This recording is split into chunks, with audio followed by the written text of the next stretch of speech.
fools ever let loose on a field of battle, that man must be the very maddest. He and his regiment simply committed suicide. Only the pistol missed fire, that's all. Raina, deeply wounded but steadfastly loyal to her ideals. Indeed? Would you know him again if you saw him? Shall I ever forget him? She again goes to the chest of drawers. He watches her with a vague hope that she may have something else for him to eat. She takes the portrait from its stand and brings it to him. That is a photograph of the gentleman, the patriot and hero to whom I am betrothed. Man, looking at it. I'm really very sorry. Looking at her. Was it fair to lead me on? He looks at the portrait again. Yes, that's him. Not a doubt of it. He stifles a laugh. Raina, quickly. Why do you laugh? Man, shamefacedly, but still greatly tickled. I didn't laugh, I assure you. At least, I didn't mean to. But when I think of him charging the windmills and thinking he was doing the finest thing... Chokes with suppressed laughter. Raina, sternly. Give me back the portrait, sir. Man, with sincere remorse. Of course. Certainly, I'm really very sorry. She deliberately kisses it and looks him straight in the face before returning to the chest of drawers to replace it. He follows her, apologizing. Perhaps I'm quite wrong, you know. No doubt I am. Most likely he had got wind of the cartridge business somehow and knew it was a safe job.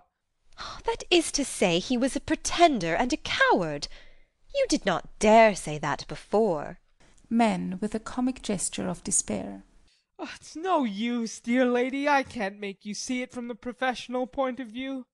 As he turns away to get back to the ottoman, the firing begins again in the distance. Raina, sternly, as she sees him listening to the shots. So much the better for you. Men, turning. How? You are my enemy, and you are at my mercy. What would I do if I were a professional soldier? True, dear young lady, you're always right. I know how good you have been to me. To my last hour I shall remember those 3 chocolate creams. It was unsoldierly, but it was angelic. Raina, coldly. Thank you. And now I will do a soldierly thing. You cannot stay here after what you have just said about my future husband, but I will go out on the balcony and see whether it is safe for you to climb down into the street. She turns to the window. Man, changing countenance. Down that water pipe? Stop, wait! I can't! I daren't! The very thought of it makes me giddy. I came up it fast enough with death behind me, but to face it now in cold blood... He sinks on the ottoman. It's no use. I give up. I'm beaten. Give the alarm. He drops his head in his hands in the deepest dejection. Raina, disarmed by pity. Come, don't be disheartened. She stoops over him almost maternally. He shakes his head. Oh, you are a very poor soldier. A chocolate cream soldier. Come, cheer up. It takes less courage to climb down than to face capture. Remember that. Men, dreamily, lulled by her voice. No, capture only means death. And death is sleep. Oh, sleep, sleep, undisturbed sleep. Climbing down the pipe means doing something. Exerting myself. Thinking. Death 10 times over first. Raina, softly and wonderingly, catching the rhythm of his weariness. Are you so sleepy as that? I've not had 2 hours undisturbed sleep since the war began. I'm on the staff. You don't know what that means. I haven't closed my eyes for 36 hours. Raina, desperately. But what am I to do with you? Man, staggering up. Of course, I must do something. He shakes himself, pulls himself together, and speaks with rallied vigor and courage. You see, sleep or no sleep, hunger or no hunger, tired or not tired, you can always do a thing when you know it must be done.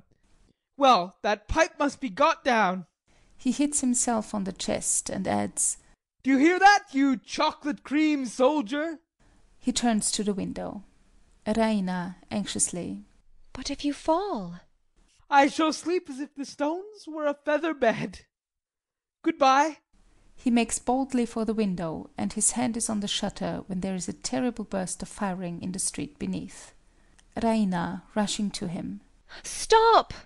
She catches him by the shoulder and turns him quite round. They'll kill you. Man, coolly but attentively. Never mind.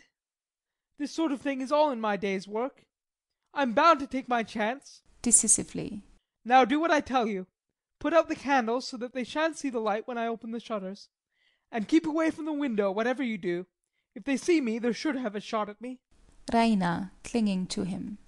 They're sure to see you. It's bright moonlight. I'll save you. Oh, how can you be so indifferent? You want me to save you, don't you?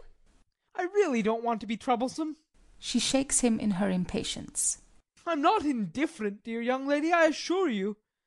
But how is it to be done? Come away from the window, please. She coaxes him back to the middle of the room. He submits humbly.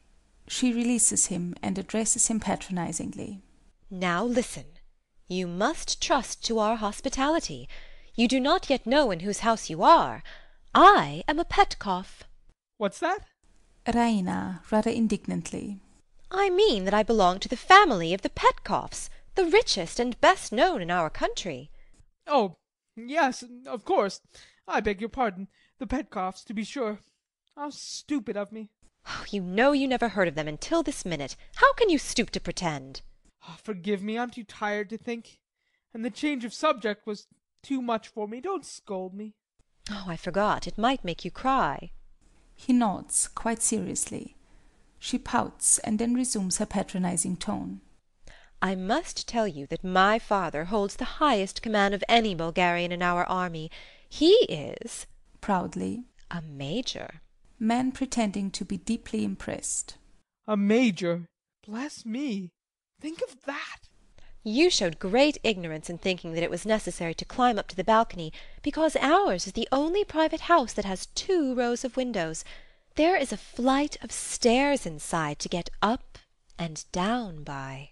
Stairs. How grand. You live in great luxury indeed, dear young lady. Do you know what a library is? A library. A room full of books? Yes, we have one, the only one in Bulgaria. Actually a real library. I should like to see that. Raina, affectedly. I tell you these things to show you that you are not in the house of ignorant country folk who would kill you the moment they saw your Servian uniform, but among civilized people. We go to Bucharest every year for the opera season, and I have spent a whole month in Vienna. I saw that, dear young lady. I saw at once that you knew the world. Have you ever seen the opera of Ernani? Is that the one with the devil in it in red velvet and a soldier's chorus? Raina, contemptuously. No. Man, stifling a heavy sigh of weariness. Then I don't know it. I thought you might have remembered the great scene where Ernani, flying from his foes just as you are tonight, takes refuge in the castle of his bitterest enemy, an old Castilian noble. The noble refuses to give him up. His guest is sacred to him. Man, quickly waking up a little. Have your people got that notion? Raina, with dignity. My mother and I can understand that notion, as you call it. And if, instead of threatening me with your pistol as you did, you had simply thrown yourself as a fugitive on our hospitality, you would have been as safe as in your father's house. Quite sure? Raina, turning her back on him in disgust. Oh, it is useless to try to make you understand. Don't be angry. You see how awkward it would be for me if there was any mistake. My father is a very hospitable man. He keeps 6 hotels, but I wouldn't trust him as far as that. What about your father? He is away at Slivnitza.